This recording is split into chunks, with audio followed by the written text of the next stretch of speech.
In today's video, I'm going to teach you how to unblock someone in AOL Mail. If a friend or a trusted service stopped showing up in your inbox, it's likely they landed on your blocked list.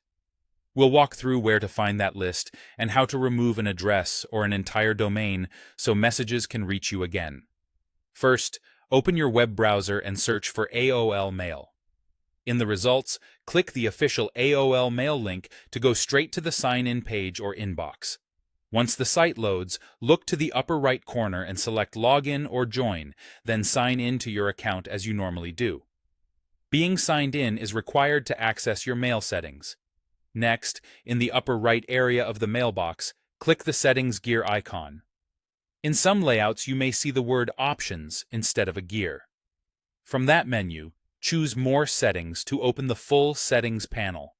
In the left-hand sidebar, select Security and Privacy. This section controls who you allow and block.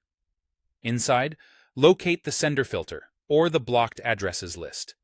The exact name can vary a bit depending on the version of AOL Mail you're using, but you're looking for the place that shows addresses and domains you've blocked. Scroll through that list and find the specific email address or domain you want to unblock. If a whole domain was blocked, for example, everything from a particular company, removing that entry will allow all senders from that domain again. Take a moment to confirm you've selected the right item. To remove it, hover over the entry and click the X or the trash can icon beside it. If you prefer, you can also highlight the entry and press the Delete key on your keyboard. Either action removes the block. Before you leave, make sure to save your changes.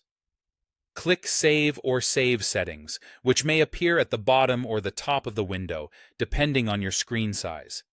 Saving is what actually applies the update to your account. After unblocking, new messages from that sender should arrive normally. If you still don't see them, give it a few minutes, check your spam folder, and ensure you don't have other filters moving the messages elsewhere. Also remember, unblocking doesn't retroactively move old mail. It only affects new incoming messages. That's it. You've unblocked someone in AOL Mail and restored their ability to reach your inbox.